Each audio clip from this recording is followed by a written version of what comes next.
all for the sake of meditation. Fantastic. Woo! I'm super stoked. I'm going to up my meditation game to the highest level. First off, philosophy is a confession.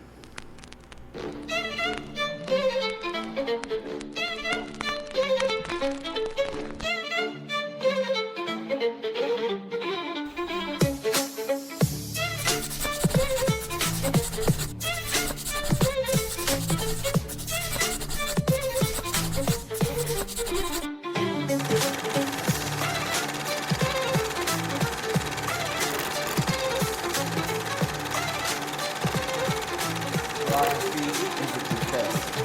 Go love somebody that you don't like.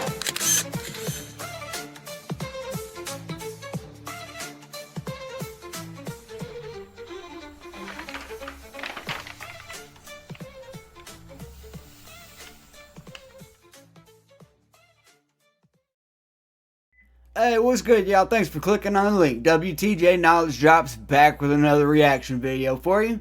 More on that in a second. If you're new, welcome. If you're not, welcome back. If you are a returning knowledge nomad, I appreciate your support and I'm glad you came back, and I hope you're learning to love somebody that you don't like so you can love yourself properly. If you are new, I hope you have fun. My name is Wesley Travis Johnson. This is my channel WTJ Knowledge Drops, where I blend science and religion and try to close the gap between Eastern and Western philosophy and spirituality. Spirituality meets science. I hope you have a fun time. Hope you learned something. Decide to stick around and subscribe and become a knowledge nomad. If you do subscribe, remember to hit the bell with all the notifications so you can stay in the loop and never miss a drop. Alright, like I said, this is another reaction video. It was a recommendation from a subscriber on YouTube, and it is on yoga, the 8 limbs of yoga meditation, Yoga Sutras. I don't know much about yoga except cute chicks do it. I've dated a few. I've never dug into it. I know it's more than just body positions. So I'm very, very curious and anxious to get this going. Never seen it. Never explored yoga. So this is definitely first time. Shut up. Alright, the 8 limbs of yogic meditation. Patanjali's Yoga Sutras. Let's get it.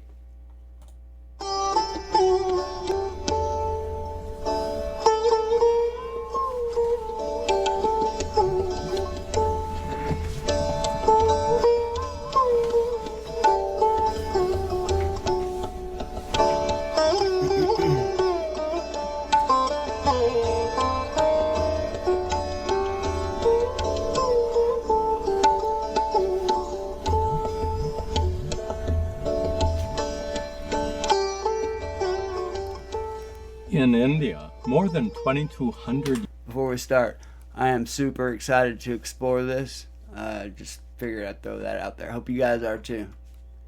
I'm super excited to up my meditation game, and I'm ashamed to say that I didn't a long time ago. Years ago, there lived a great sage, a rishi, named Patanjali, who compiled and systematized the various meditation practices used at his time.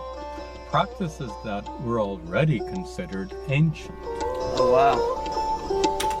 Alright, cool. So this is big, ancient. I didn't know yoga went that far back, but cool. Already learning something. We're only a minute in.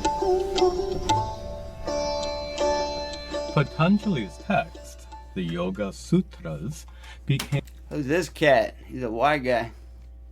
I wasn't expecting that. I wonder, he looks like, so I guess he can't, white people can be, became a foundational scripture for the practice of meditation, and is highly regarded even today. His text contains 196 sutras, which are brief and often cryptic Sanskrit aphorisms. I can tell he's spiritual as fuck because how calm he is. Super spiritual guy. I'm interested. That are explained in great detail by traditional commentaries.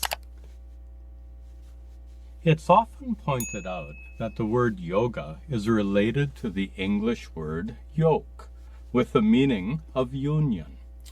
But union. what's often overlooked is that a yoke has two very different functions. One function is to join or unite animals to a plow or cart. But the yoke also functions to help control the animals. It's also a part of an egg. With ropes attached to a yoke, the animal's movement can be controlled and directed as needed. This observation is important because Patanjali's sutras are concerned not so much with union, but with control. Control of your body, your breath, your senses, and especially control of your mind. All for the sake of meditation. Fantastic. Woo! I'm super stoked. I'm going to up my meditation game to the highest level as of right now. Will become very clear as we proceed.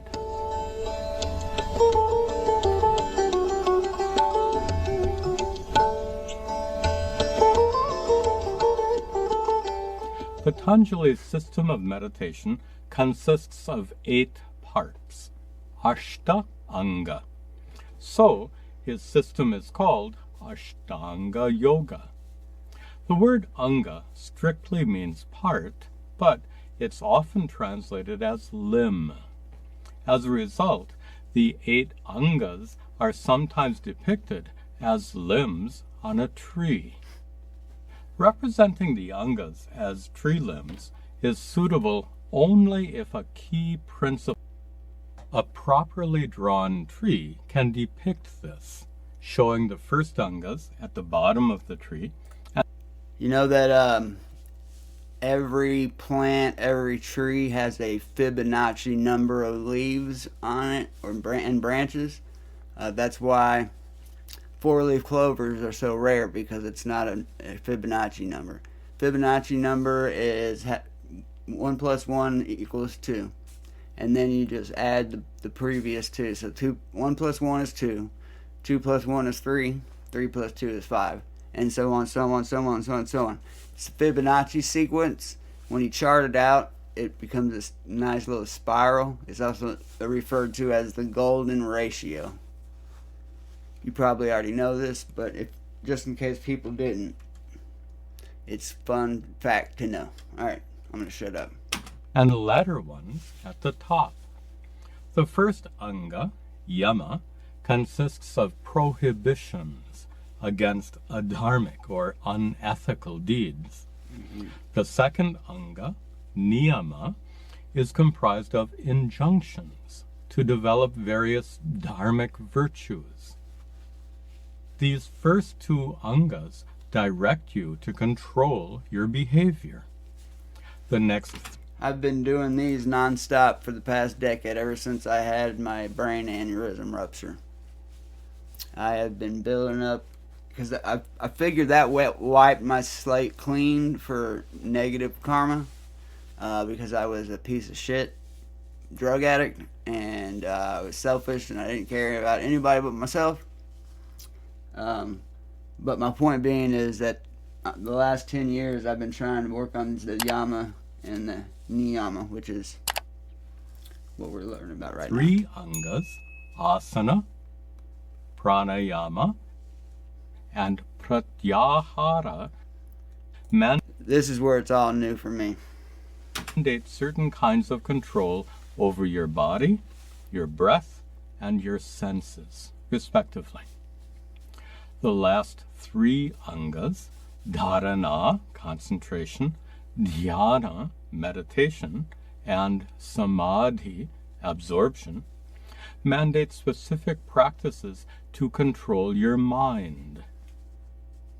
So, these 8 angas help you cultivate the skills required for meditation, by teaching you how to control your body, breath, senses, and your mind. Right.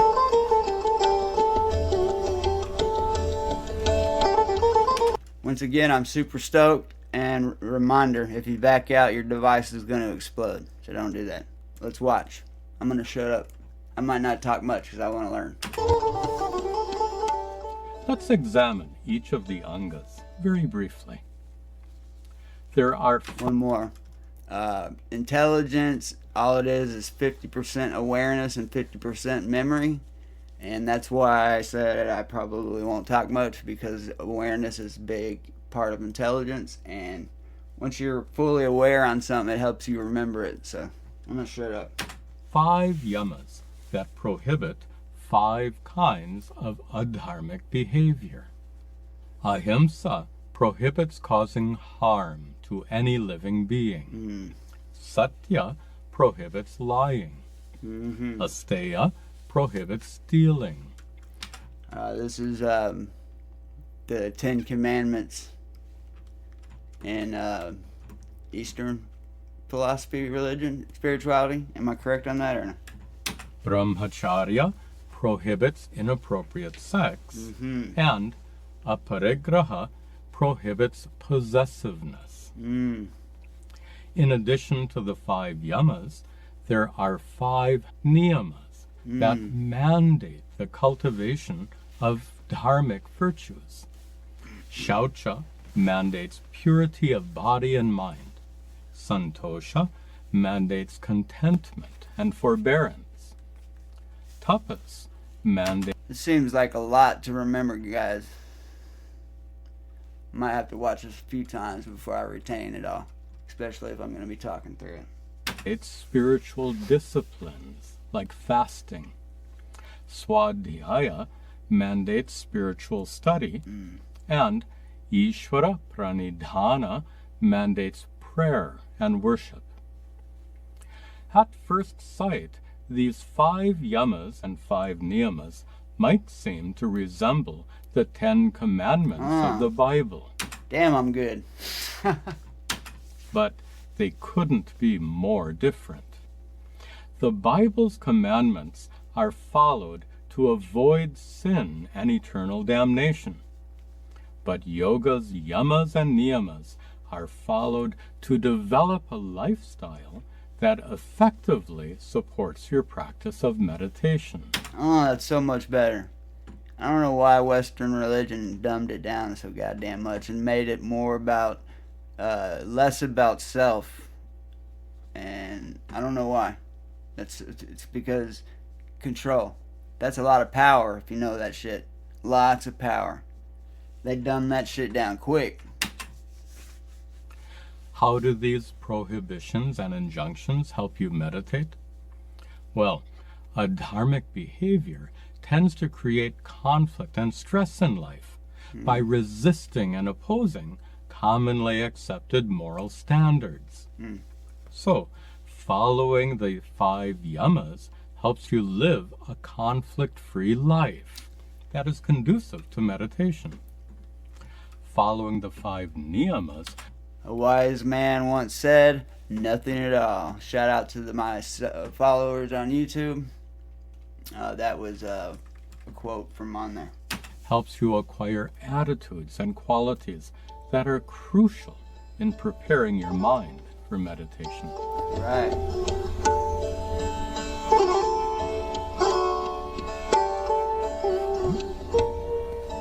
How's y'all's meditation game? What level would you say you're on a scale of 1 to 10? Drop it in the comment. 10 being meditation level expert, 1 being novice. And I'm going to put myself at 3, unfortunately. And I'm ashamed to say that. Because, whatever. It's a journey. The 3rd anga, asana, or posture, is the primary focus of most yoga practice today. In yoga... Mine is terrible, always. Me sitting up straight kind of starts to hurt after a bit. I don't know if it's because I'm disabled or because it's just my posture's been poor my entire life. Probably the latter. Studios around the world, various kinds of asanas some of them quite complex, are taught and practiced with great enthusiasm. I love me a yoga chick. What's up, yoga chicks? Hop in my DMs, drop me a comment, tell me that you love me. But they're often practiced with little or no attention to the other 7 angas. This narrow focus on asana is a modern phenomenon.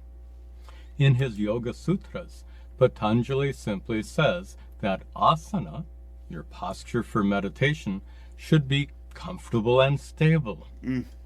Then, what's the point of the elaborate assortment of asanas practiced today? Probably just to maximize the output, let's say. You do know that your thoughts are the most potent when you're alone. And apparently the posture has something to do with it too. I'm going to shut up. It's important to learn how to sit in meditation for several hours without becoming uncomfortable or needing to constantly readjust your position. And this requires a body that's healthy, strong, and flexible. I don't check any of those boxes. I'm afraid I found this video a decade too late, guys. I can do what I can do, though. I can move, I can lift my left arm. I just can't do anything with my hand. And I can walk, but only with a brace on my leg.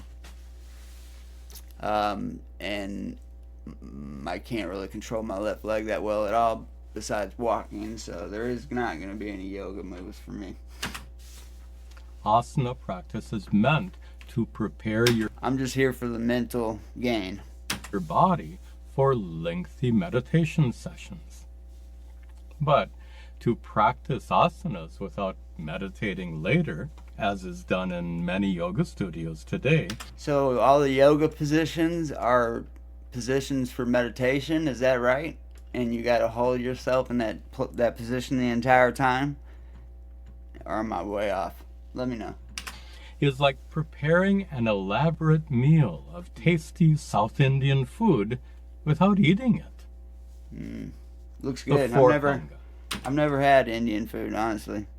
I mean, I've had curry a little bit, honest. I have. But I haven't really dug in. But that looked damn good. What's your favorite Indian meal, guys? Drop it in the comments. Let me know what I should try. I might do like a video on trying it. So let me know. What Indian food should I try? Pranayama is the use of breathing exercises to further prepare your body and mind for meditation. The ancient yogis discovered a physiological principle that's well known to modern medical science. That is, your breath and your central nervous system are closely connected. When you're stressed out or feeling anxious, your breathing naturally becomes rapid and shallow. On the other hand, when you're calm and relaxed, your breathing slows down and grows deeper. I think you can tell how spiritual somebody is by how chill they are. Your nervous system affects your breathing. And in the same way, your breathing affects your nervous system.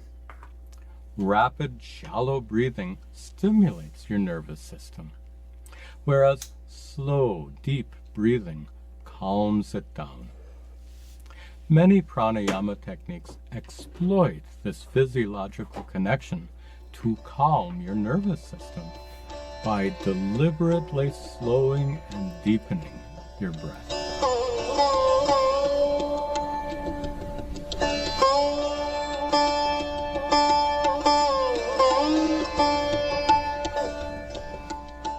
The fifth anga, Pratyahara, is sense withdrawal. It's impossible to find a perfect, solitary place to meditate. So, it's important to develop the ability to withdraw your senses, especially your sense of hearing so you won't be distracted.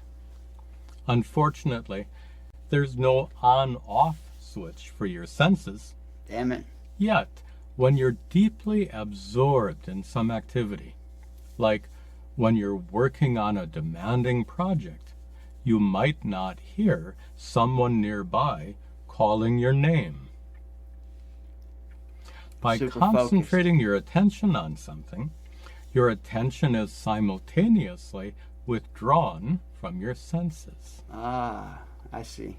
Your power of attention is like a flashlight with a lens that can be adjusted to cast a very wide beam or a very narrow one. Laser focused. Generally, It's when the gamer sits up instead of just being chill. It's when they get laser focused. It's the gamer attention. your attention is widely focused, allowing you to perceive what's happening all around you.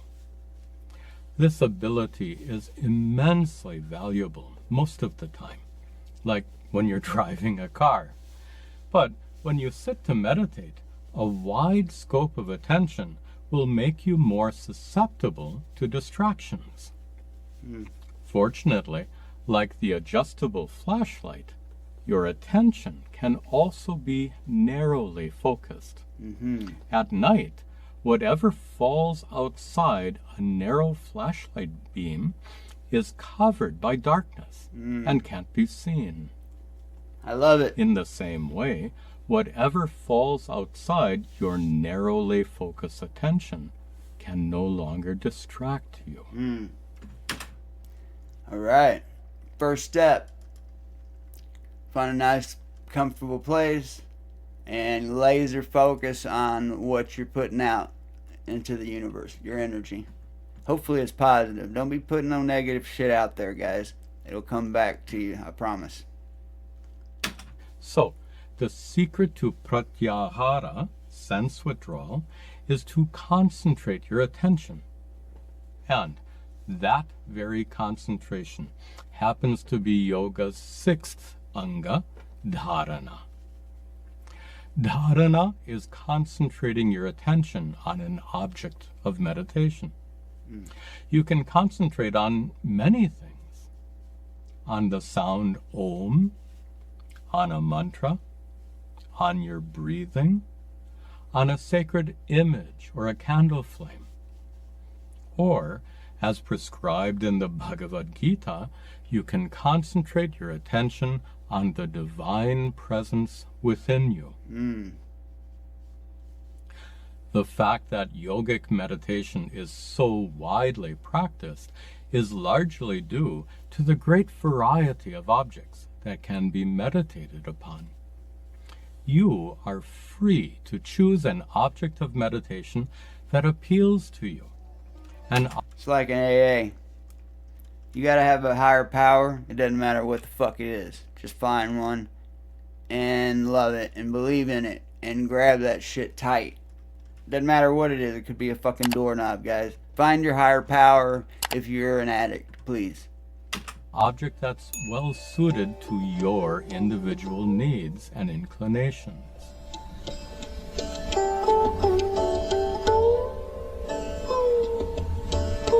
Alright. So the first step, senses control. And if anybody out there needs a sponsor, I'm available for you. Shoot me a DM, we can exchange numbers, and I will definitely be there for you if you need me. Then, when your practice of dharana matures, you can reach a state in which your mind becomes absolutely one-pointed, completely free from distractions and focused only on your object of meditation. That focus is like an inch small. That's how I think we're talking about. Laser focus. Without any other thoughts intervening. This state is the seventh anga of yoga, Dhyana. Dhyana is defined as a steady, uninterrupted flow of identical thoughts. It's often compared to a stream of oil being poured slowly and steadily, so that the stream remains perfectly motionless, even though the oil inside the stream is in constant motion. This steady flow of oil represents the perfectly uniform flow of your thoughts focused on the object of meditation. Even though your mind is active, this unbroken flow of identical thoughts gives rise to an experience of deep stillness and perfect tranquility.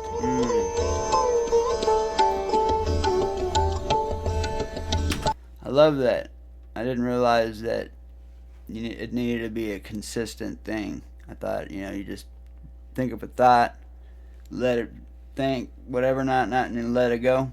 But you got to concentrate on the same thing. I see. It puts more energy into that thing. It's a good manifestation tool.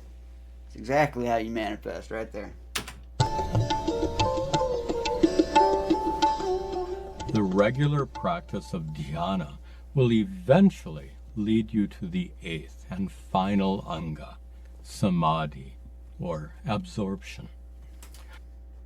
During Dhyana, you remain as a meditator, quite separate from the object you're meditating upon. But as your meditation deepens, the sense of distance between you and the object of meditation gradually diminishes, until finally there's no distance whatsoever. You experientially merge into the object of meditation, becoming utterly non-separate from it. This is the state of absorption, Samadhi. Note that Samadhi is not a state of thoughtlessness, because the object of meditation remains in your mind as an unchanging, unwavering thought. I guess that it helps with keeping your attention focused on whatever you're doing. I forgot my point. Sorry, guys. However, Samadhi is a state in which your experience of any kind of duality comes to an end. In Samadhi, there's no distinction between knower and known, between you and the world. So, what I was trying to say, the laser focus makes it easier to block out all the other distractions. It kind of like I said, the tiny little laser focus, and then I guess you end up merging with an object. I like that. I'm gonna shut up. All is one. The only single thing is everything. Shout out Olin Batiste III. What's up, dog?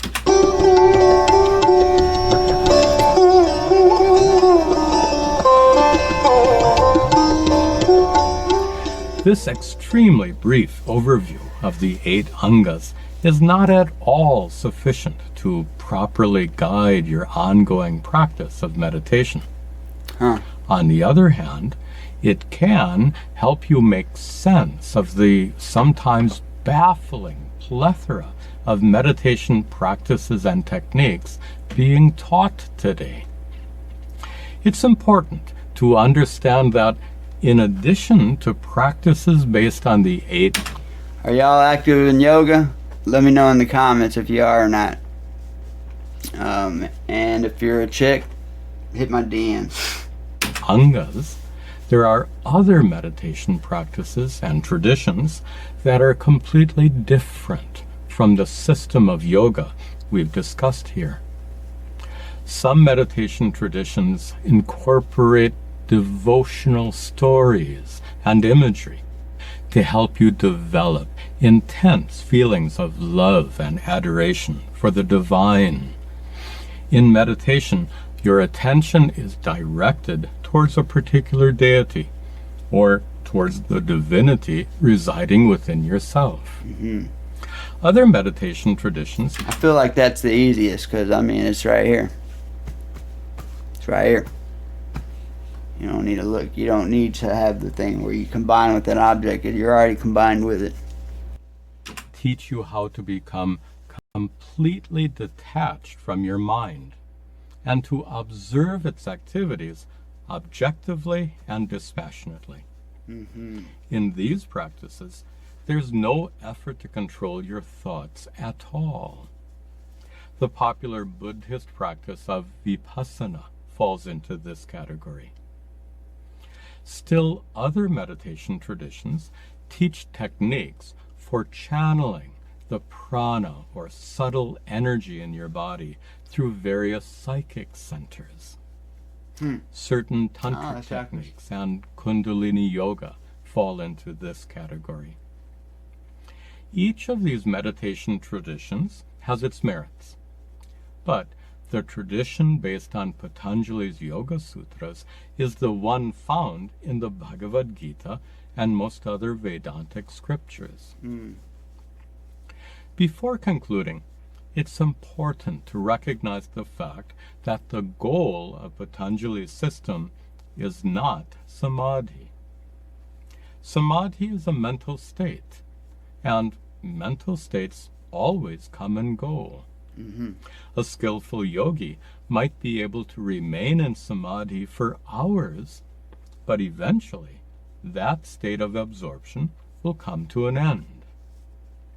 The ultimate goal of spiritual life cannot be a transient mental state. Holy shit, I just realized he was a Swami. So I got a green light, I can be one. I'm gonna do it. I was kind of skeptical about if it was even allowed. But I'm looking at one, so it's promising what I want to accomplish here. I'm going balls deep, guys. Samadhi and the other 7 angas are meant to lead to that ultimate goal. Patanjali used the word anga, or part, because parts always belong to a whole. like that. Limbs belong to a tree, the 8 angas belong to a goal that lies beyond the 8 angas and is reached by means of them. Patanjali calls that goal Kaivalya, which literally means onlyness. Kaivalya is... Oh, I like onlyness. As long as it's not an addict onlyness, because that's a different story. So addict selfishness is hardcore. remaining as yourself, as your true nature, as unborn, unchanging, all-pervasive consciousness, utterly independent of anything and everything that can cause suffering. Your diligent practice of yoga's 8 angas can lead you towards this greatest of goals. Woo! Oh my God, guys, I needed this so bad. Holy shit. My meditation game is about to go off the charts, and I'm going to be manifesting so much shit because, you know, that's how you manifest. But while we're here, real quick, I figured out a secret law of desire and manifestation. You can't want it too bad. The more you want something to happen, the less likely it will. And if you think about it, that block has to be in place or you'd be able to manifest whatever you want whenever you want. And that wouldn't be any fun. The fun is in the problem solving and learning and overcoming obstacles. So you kind of got to play reverse psychology with the universe. Act like you don't really want it. I mean, you want it, but not too bad. You can't want it too bad, it'll slip right through your fingers. Alright,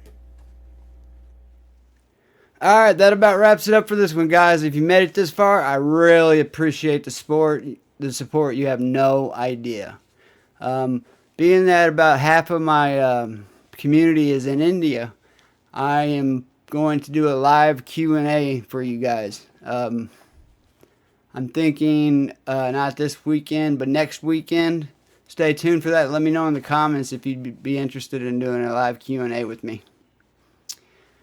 Alright, well, I know you probably didn't learn much because you probably already knew about yoga, but I hope you had fun watching me learn. Or I hope you learned something. Alrighty, well, I love you guys. Thank you again. Go love somebody that you don't like so you can love yourself properly. And I'll see y'all in the next reaction. Love you.